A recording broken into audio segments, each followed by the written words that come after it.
हाँ जी, तो मैं आपको क्या बोल रहा हूँ, प्लीज सुनिए मेरी बात। एक बहुत इंपॉर्टेंट चीज आज आपसे डिस्कस कर रहा हूँ। सारे स्टूडेंट्स का एक नॉर्मल कंफ्यूजन रहता है लॉ के पेपर में, सर क्वेश्चन कैसे अटेम्प्ट करें, कैसे नहीं करें, आंसर कम लिखें ज्यादा लिखें, सर क्या करें, सर हमें तो समझ ही नहीं आ रहा। सारे बच्चे कंफ्यूज रहते हैं, अरे सर करना क्या है, सर समझ ही नहीं आ रहा, सर क्या करना है, सर कैसे लिखें सर आंसर। देखो भैया, एक क्लियर अप्रोच रख लो, क्लियर अप्रोच रख लो। मैं सिंपल चीज बता रहा हूं। आज सबसे पहली चीज ये समझो, हमारे लॉ के पेपर में यानी बिजनेस लॉ के पेपर में दो तरह के क्वेश्चन पेपर में आ सकते हैं।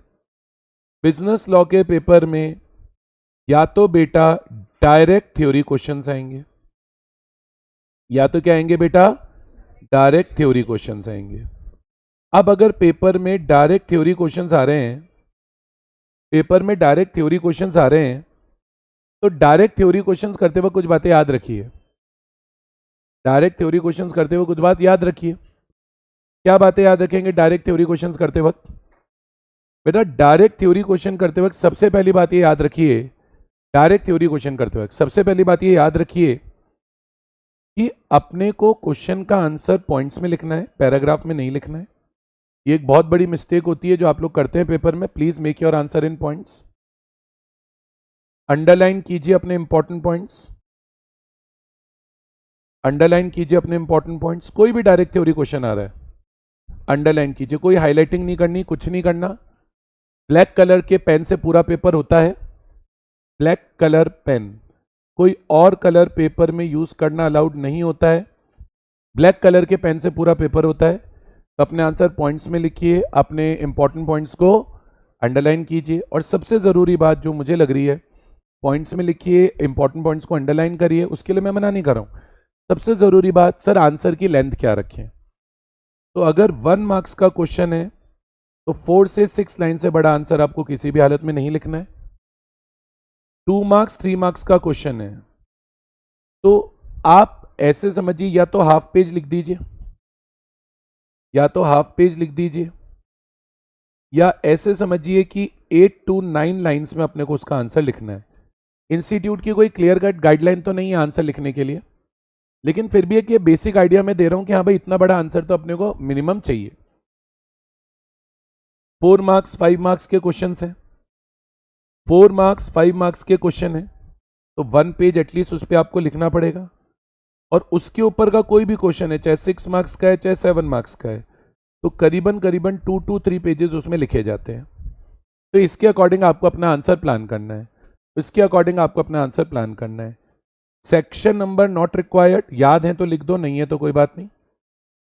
सेक्शन नंबर नॉट रिक्वायर्ड है, लेकिन name of act is important, name of act is important. Act का नाम आपको लिखना पड़ेगा, एक्ट का नाम नहीं लिखोगे काम नहीं चलेगा। Name of act is important.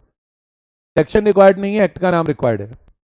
Section required नहीं है, एक्ट का नाम रिक्वायर्ड है। आती है बात समझ में? अच्छा, ये तो हो गया अगर डायरेक्ट क्वेश्चन आ रहे हैं तो। अच्छा सर, एप्लीकेशन बेस्ड क्वेश्चन है। एप्लीकेशन बेस्ड क्वेश्चन क्या होते हैं? पूरी एक सिचुएशन बना के देगा। एप्लीकेशन बेस्ड क्वेश्चन क्या होते हैं? पूरी एक सिचुएशन बना के देगा, आपको पूरी एक सिचुएशन डिस्क्राइब करके देगा बड़ी सी, कि एक्स ने वाई से गुड्स खरीदे, या एबीसी लिमिटेड कोई कंपनी बनी, उस कंपनी में ये चीजें अकर हुई। तो इन्हें एप्लीकेशन बेस्ड क्वेश्चन या केस बेस्ड क्वेश्चन बोलते हैं, केस स्टडीज बोलते हैं। और आपसे पूरा केस बनाकर एंड में कंक्लूजन पूछेगा कि जो एक्ट हुई वो वैलिड हुई, वॉइड हुई, गलत हुई, सही हुई, गलत होना था, सही होना था, जो भी होना था वो आपसे एंड में पूछेगा। तो अभी ये जो एप्लीकेशन बेस्ड क्वेश्चन है उसकी एक फिक्स अप्रोच बना लो। क्वेश्चन पढ़ो ध्यान से 1 बार 2 बार, और पहले तो ये समझने की कोशिश करो कि क्वेश्चन कौन से प्रोविजन से हो रहा है, कौन से सेक्शन से हो रहा है। तो प्रोविजन को आप एक्सप्लेन करोगे सबसे पहले। क्वेश्चन का आंसर 3 पार्ट में डिवाइड रहेगा। सबसे पहले प्रोविजन आएंगे, प्रोविजन के अंदर आपको एक्सप्लेन करना है relevant provisions of the act, जो भी लीगल प्रोविजन वहां पर अप्लाई हो रहा है। कंपनीज एक्ट का क्वेश्चन है, मान लो स्मॉल कंपनी का प्रोविजन है तो स्मॉल कंपनी एक्सप्लेन कर दी। मान लो पार्टनरशिप एक्ट का क्वेश्चन है, एक्टिव पार्टनर का क्वेश्चन है, वो एक्सप्लेन कर दिया। स्लीपिंग पार्टनर का वो कर दिया।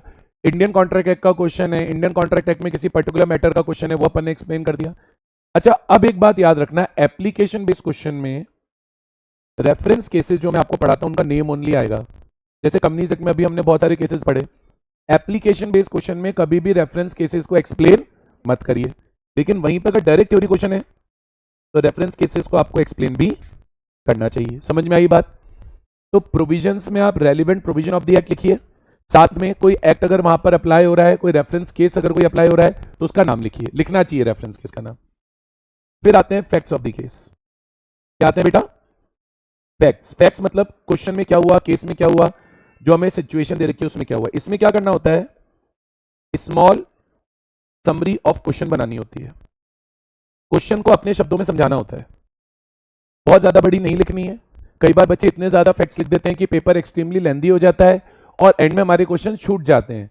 देखिए मैं तो इनफैक्ट आपको एक एडवाइस दूंगा आउट ऑफ द वे जाके, जो मुझे देनी नहीं चाहिए फिर भी मैं आउट ऑफ द वे जाके आपको एडवाइस दे रहा हूं। बाय चांस, ये एडवाइस सिर्फ पेपर के लिए है, एग्जाम में बाय चांस अगर एंड में लगे पेपर छूट रहे हैं तो 2-3 क्वेश्चन में फैक्ट्स नहीं भी लिखोगे तो चल सकता है। फैक्ट्स बहुत ज्यादा इंपॉर्टेंट नहीं होते हैं, फैक्ट्स के अंदर अपने को एक स्मॉल समराइज वे में क्वेश्चन को एक्सप्लेन करना होता है। और लास्ट में आएगा कंक्लूजन। भैया कंक्लूजन के ही सारे मार्क्स हैं। कंक्लूजन एंटायरली इस पर डिपेंड करता है कि क्वेश्चन ने हमसे पूछा क्या है। क्वेश्चन को ध्यान से पढ़िए और याद रखिए मल्टीपल कंक्लूजन हो सकते हैं, क्वेश्चन मल्टीपल बातें पूछ सकता है। अच्छा ये भी बताओ, ये भी बताओ, ये भी बताओ, तो मल्टीपल कंक्लूजन होंगे तो हर पार्ट का कंक्लूजन अलग लिखिए। तो कंक्लूजन में एक तो याद रखिए conclusion depends on question. Conclusion में क्या आएगा, क्वेश्चन पर डिपेंड करेगा, क्वेश्चन ने हमसे क्या पूछा है। दूसरा, क्वेश्चन में आस्क मल्टीपल सिचुएशंस। क्वेश्चन आपसे मल्टीपल सिचुएशन पूछ सकता है। अगर मल्टीपल सिचुएशन पूछता है एक्सप्लेन, मल्टीपल सिचुएशन पूछता है तो explain it separately, her situation को सेपरेटली एक्सप्लेन कीजिए।